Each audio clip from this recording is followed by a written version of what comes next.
हाय दोस्तों, आज हम लोग सीरीज 4 बनाने के क्रम में यहाँ बैठे हैं और अब लगता है कि इस तरीके का वीडियो बनाने का कार्यक्रम आगे भी जारी रहेगा। तो आप लोगों का सहयोग अपेक्षित है और आज का जो सब्जेक्ट है वो how to make beautiful house, इसका चौथा सीरीज है। ये पहले सीरीज में हमने क्या कागजात लगते हैं इसके बारे में बताया है। दूसरे सीरीज में किसी भी अच्छे घर के लिए फूल, पत्ती, बागवानी, वृक्ष इत्यादि की क्या महत्ता है, इस पर प्रकाश डाला गया है। तीसरे में हर व्यक्ति से कम 3 वृक्ष लगाने के लिए रिक्वेस्ट किया गया है। और आज का जो टॉपिक होने वाला है हो सकता है थोड़ा लंबा हो, लेकिन इंटरेस्टिंग भी है। यह कोई इंजीनियरिंग या आर्किटेक्चर सब्जेक्ट नहीं है, लेकिन ये इंटरेस्टिंग है क्योंकि हम लोग जानते हैं, आप भी जानते हैं कि किसी भी घर के ओरिएंटेशन और प्लानिंग में वास्तु का क्या महत्व होता है।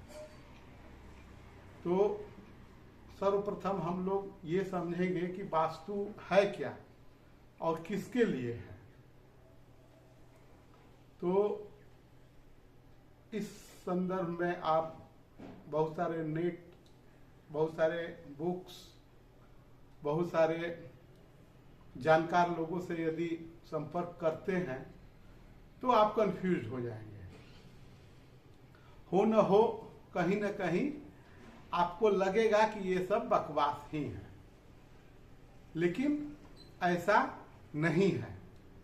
ये मैं आपको प्रमाणित करके बताऊंगा।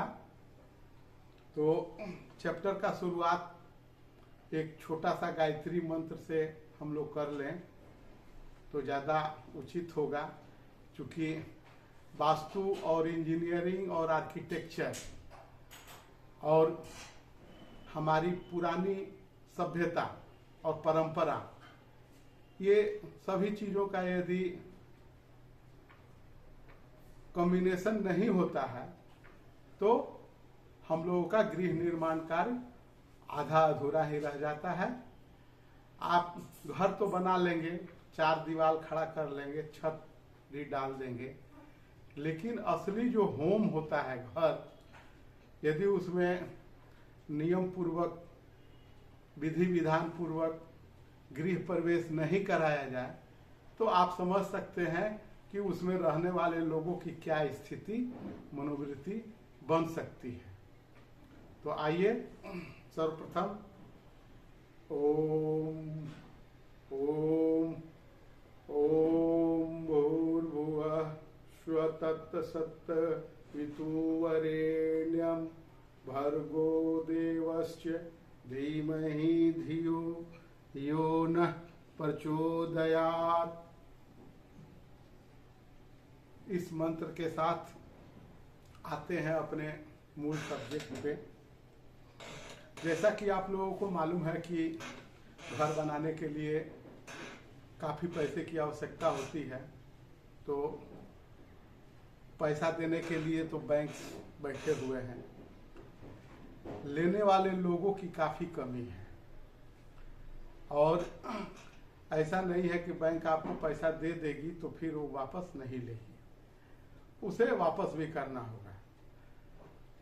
और इतना पैसा आप यदि सोचें कि हमें इस प्रकार से गृह निर्माण कार्य करना है कि हर एंगल से वो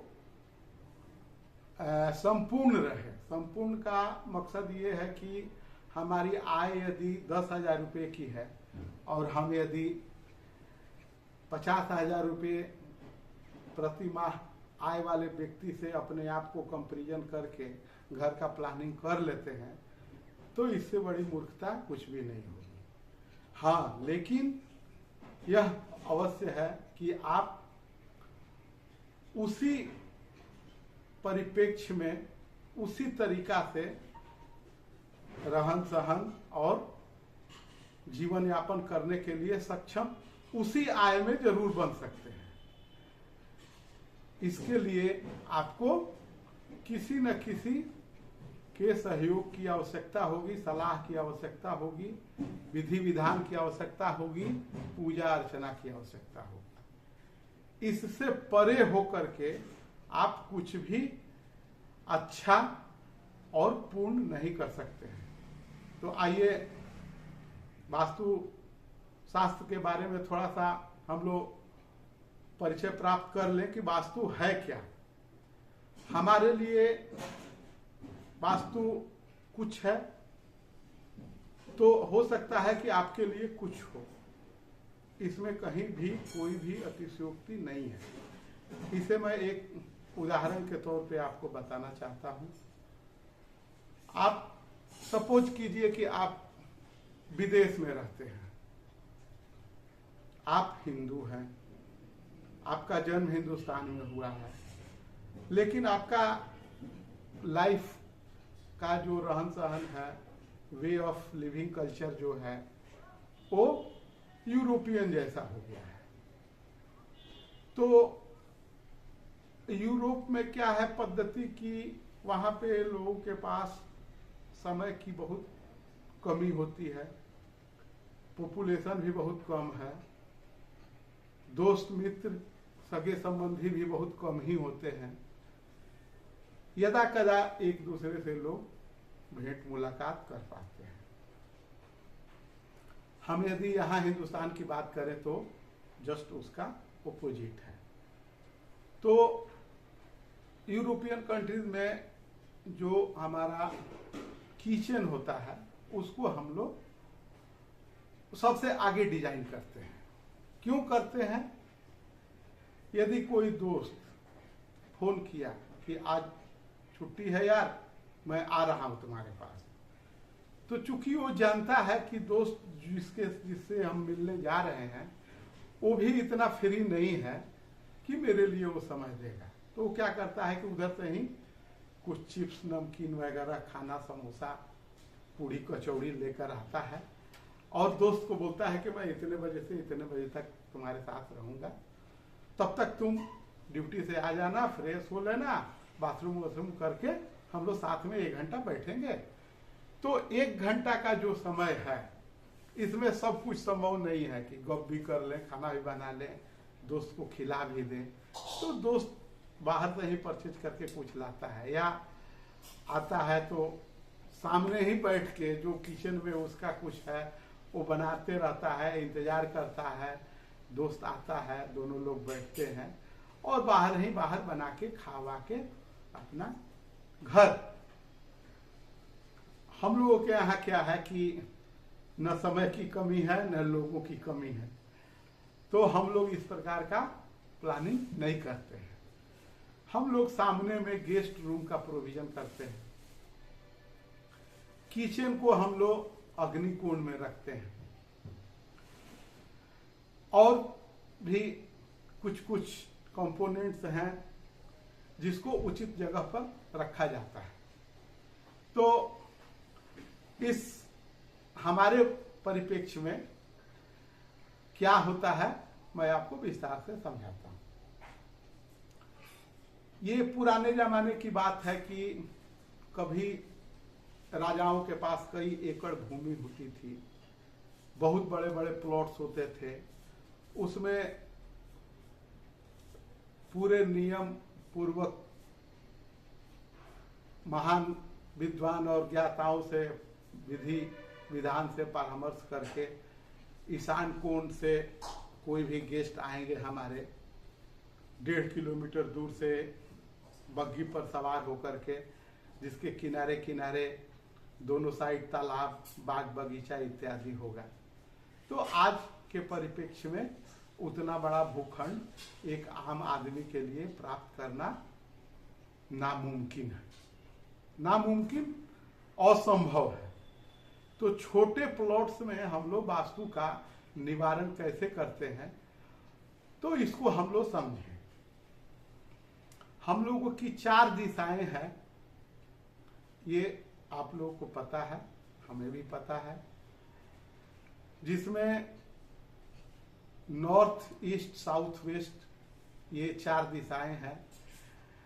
ये यदि हम लोग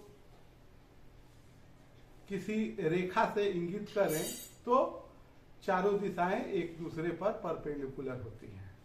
नॉर्थ ऊपर होती है, साउथ नीचे, ईस्ट इस साइड और वेस्ट इस साइड। अब एक परपेंडिकुलर को भी हम लोग इसी प्रकार विभाजित कर दें तो 8 दिशाओं में ये विभक्त हो जाती हैं। तो किसी प्लॉट का जो नॉर्थ ईस्ट कॉर्नर होता है ये बहुत ही महत्वपूर्ण है। नॉर्थ ईस्ट कॉर्नर में क्या देना है इसकी बात मैं बाद में करूंगा। पहले तो ये बताना चाहता हूं कि क्या नहीं देना है। आपको हो सकता है जानकारी हो सकता है जानकारी नहीं भी हो। तो मैं ये बता रहा हूं कि कभी भी किसी भी परिस्थिति में किसी भी प्लॉट में आप नॉर्थ ईस्ट कॉर्नर में टॉयलेट का प्रोविजन नहीं करेंगे।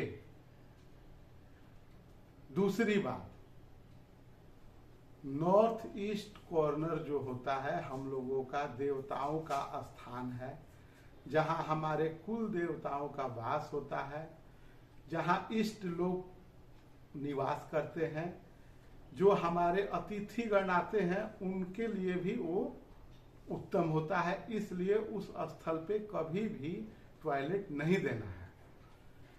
अब टॉयलेट देना कहाँ है, तो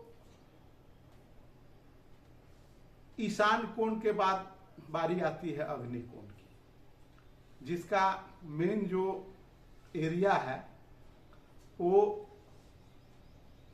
ईस्ट साउथ कॉर्नर होता है। तो ईस्ट साउथ कॉर्नर को हम लोग अग्निकोण बोलते हैं। अग्निकोण में प्रायः हम लोग किचन देते हैं। प्रायः शब्द का इस्तेमाल किया जा रहा है, इसको बाद में विस्तार से समझेंगे। वहां भी हम लोग टॉयलेट नहीं देते हैं, या सेप्टिक टैंक नहीं देते हैं, या जल का स्रोत नहीं देते हैं। उसके बाद हमारा जो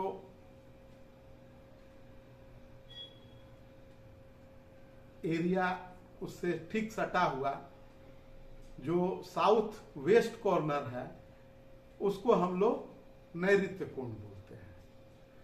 तो नैऋत्य कोण में भी हम लोग टॉयलेट का प्रोविजन नहीं देते हैं। उसके बाद नॉर्थ वेस्ट कॉर्नर जो होता है उसे हम लोग बोलते हैं भंडार कोण। तो भंडार कोण में भी हम लोग यथासंभव उसे इग्नोर ही करते हैं कि वहां भी टॉयलेट का प्रोविजन नहीं किया जाए। लेकिन कहां किया जाए ये एक समस्या है। तो आप ये चारों कॉर्नर को बचा करके साउथ वेस्टर्न स्ट्रिप जो हमारे प्लॉट का होता है, जो साउथ से हो करके नॉर्थ की तरफ जाता है, वेस्ट साइड में पश्चिमी भाग में, उस स्ट्रिप में आप टॉयलेट का या सेप्टिक टैंक का प्रोविजन करने के लिए फ्री है। यदि संभव हो तो अंतिम छोर को छोड़ के इसका प्रोविजन किया जा सकता है। ईशान कोण में आप अतिथि के लिए बैठने के लिए जगह बना सकते हैं। पूजा घर का निर्माण कर सकते हैं, ड्राइंग हॉल का निर्माण कर सकते हैं। अग्निकुंड में आप यदि किचन बनाते हैं तब तो ठीक है। यदि आप बेडरूम बना देंगे तो क्या होगा? तो अग्नि का जो स्वरूप है वही वहां रहने वाले लोगों के ऊपर हावी होगा और अग्नि जैसा उस व्यक्ति का बिहेवियर कायम होने लगेगा। बाद में धीरे धीरे धीरे धीरे वो कष्टकारक होगा। ऐसे हम लोगों का मानना है कि जो प्लॉट के मालिक होते हैं उनका नैऋत्य कोण में निवास करना उत्तम माना गया है। नैऋत्य कोण में जो है मास्टर बेडरूम देने का प्रचलन है और मास्टर बेडरूम के साथ यदि कोई भारी वस्तु है जैसे गैरेज है या सीढ़ी घर है, इसे भी आप नैऋत्य कोण में दे सकते हैं। बात बाकी जो भी कंपोनेंट्स हैं, सेंट्रल डाइनिंग या स्टोर रूम या बेडरूम या सेंट्रल डाइनिंग कम डाइनिंग रूम, स्टडी रूम, बाकी जगहों पे आप स्प्रेड कीजिए, इसमें कहीं कोई दिक्कत नहीं होगी। लेकिन ये सभी चीज एकोमोडेट करने के लिए नियमतः आपको किसी सलाहकार की आवश्यकता बहुत ही आवश्यक है।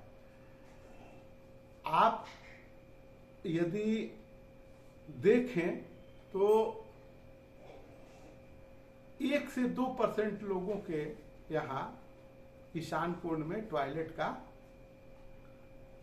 गलती से निर्माण हो गया हो, ऐसा पाया जा सकता है। और मैं ये दावे के साथ कह सकता हूं कि हमारे हिंदुस्तान में जो भी थोड़े समझदार व्यक्ति हैं, जो धर्मपरायण हैं या हम लोगों के सनातन धर्म में विश्वास रखते हैं, वो कभी भी ईशान कोण में टॉयलेट का प्रोविजन नहीं करेंगे और न ही सलाह देंगे। तो वीडियो बहुत ज़्यादा लंबा नहीं हो, इसलिए इस चैप्टर को हम लोग आज यहाँ क्लोज करते हैं। अगले सीरीज में फिर कोई नए चैप्टर के साथ उपस्थित होंगे और गृह निर्माण की बारीकियों को समझेंगे। धन्यवाद।